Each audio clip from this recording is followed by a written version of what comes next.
showed them images of what was going on in Iraq. Now, in the United States, we simply don't have that, other than Free Speech TV and Democracy Now! And Guerrilla News Network and a few of these other, mostly internet sources. So what I'm curious about is, how do we do that? I mean, how do we, what is the role of progressive media, and how does the progressive media that exists in this country get the word out and put a face to the inhumanity that's going on in the name of, freedom and democracy? No, it's a big question. It's not easy, because what you say is absolutely true, that, we don't have a major newspaper like the Guardian of London, which is read by lots and lots of people. We just don't have that. We have, community newspapers, underground newspapers. We have periodicals, like, The Nation, The Progressive, in these Times, the magazine. We have periodicals with relatively small circulations. They don't have the clout of Time and Newsweek and so on. It's a great problem. What you say about the gap between the people in England getting information and therefore having a certain view of this war, as opposed to Tony Blair, who goes along with whatever this government does, that's what happens in the rest of Europe and in the rest of the world. And so if you go back to February 15th, when all those demonstrations took place all over the world, it was obvious everybody in the world, except here, knew that this war was wrong. Everybody in every country. And why did they know these things, and Americans did not know these things, or at least 65% or 70% of Americans, the ones who said they supported the war?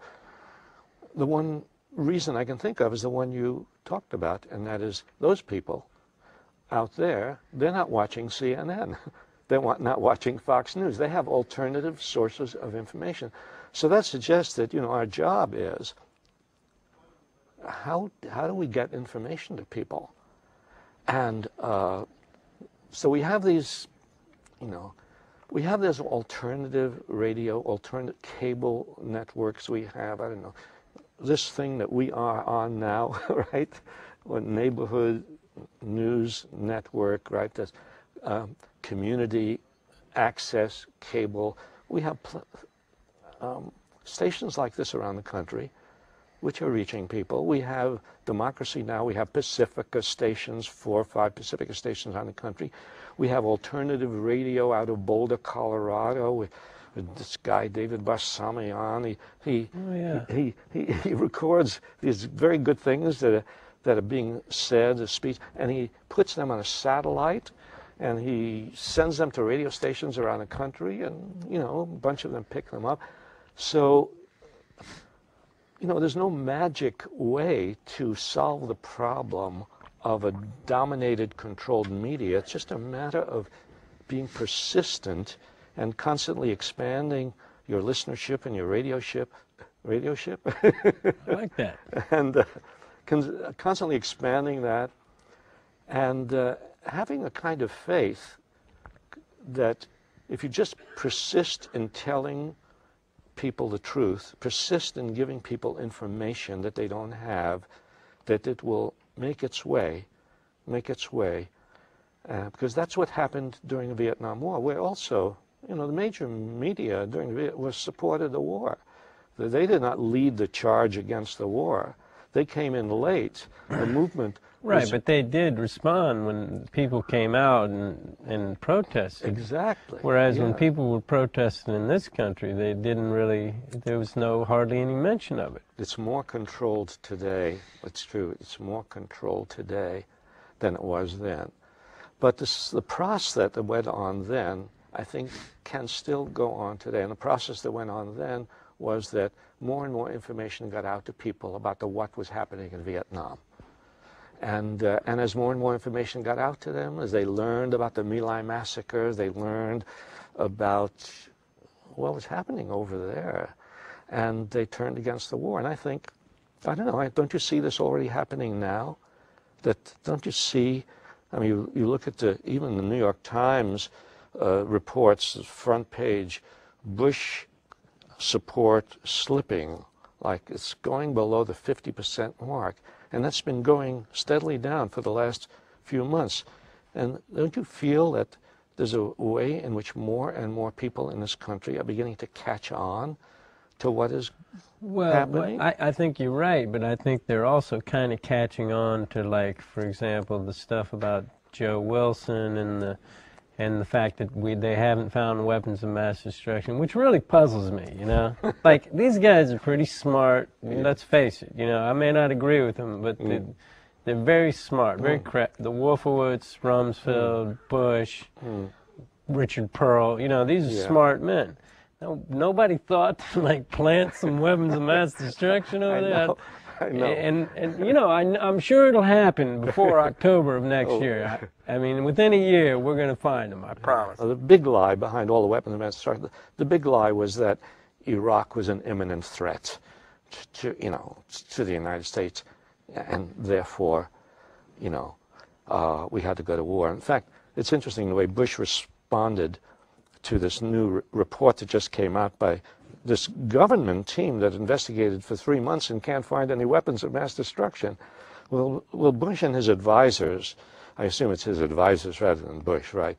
They're not going to be daunted by the fact that they couldn't find weapons of mass destruction. Well, Bush comes out and says, well, they were planning to have weapons of mass destruction. They were a threat to the world, which is interesting, considering the fact that the world did not see Iraq as a threat. Right. The threat to the world, but the world did not see Iraq as a threat. Only Bush and Wolfowitz and Cheney, you know, and they only saw it as a threat, not because it was a threat, but because it was useful to see it as a threat. I'm confused by the fact that Wolfowitz made the statement at the Asian summit. You know, they asked him point blank, the other people there, they said, now why didn't you go after North Korea, who you know has weapons of mass destruction, and instead you went after Iraq? And he said, you know the exact, what did he say? He talked about oil. He said, the answer's obvious. They're swimming in a sea of oil, right? Right.